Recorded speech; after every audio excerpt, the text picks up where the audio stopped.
As fuel prices remain volatile and transport groups continue to feel the squeeze, the government is rolling out a service contracting program to boost driver income and to lower commuter costs. Here's the report.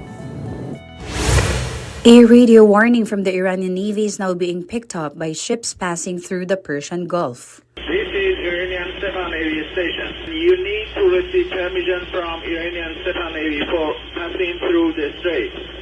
Any vessel trying to transit in through the strait without our permission will be targeted and destroyed. This is the message being received by ship radios in the area. Vessels are being barred from passing through the Strait of Hormuz with threats of force if they ignore the order. Filipino seafarers also captured images of missiles flying across the sky while in the Persian Gulf. These developments come despite a ceasefire announcement between the United States and Iran. Medyo nakakatakot kasi kahapon meron ng pronouncement, yesterday may pronouncement na about ceasefire. Pero in reality, on the ground, iba yung nangyayari doon. Meron pa ring mga missiles, especially sa Lebanon, sa Kuwait, sa UAE, na naglalabasan pa rin at nagliliparan, which is right now, it's a risk really for seafarers. Amid these tensions, global oil prices have slightly increased, but despite this, a fuel price rollback is still possible next week.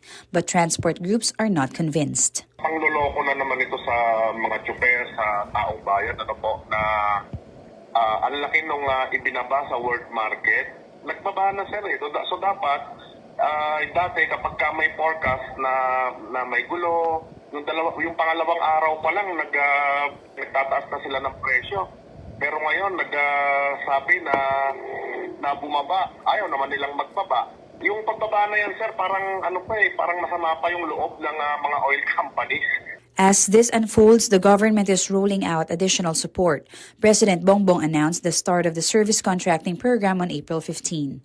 Sa ilalim ng programang ito, babayaran namin ang ating mga operator at driver ng mula 40 pesos hanggang 100 piso kada kilometro.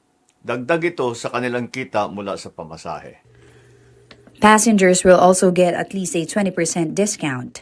The program will cover routes connected to train lines and major bus corridors. It is expected to benefit around 50,000 public utility vehicles and up to 15 million passengers. Lahat ng sasali ay may GPS monitoring para naman matiyak na aktwal ang biyahe at maayos ang serbisyo. Patuloy ang biyahe, patuloy ang hanapbuhay. On top of this, a fuel subsidy will also be provided. Ang fuel subsidy ay ipapatupad lamang sa mga lehitimong gasoline station na aprobado at minomonitor ng Department of Energy upang masigurong mapupunta ito sa tama at hindi ito maabuso. Implementation will begin in Metro Manila, covering areas such as Commonwealth, Quezon Avenue, España, Zapote, A. Bonifacio, Rizal Avenue, and Marcos Highway before expanding nationwide. Mahalaga ito dahil hindi lang transport cost ang tinutugunan natin. Pinipigilan din natin ang pagtaas ng presyo ng pagkain at iba pang pangunahing bilihin.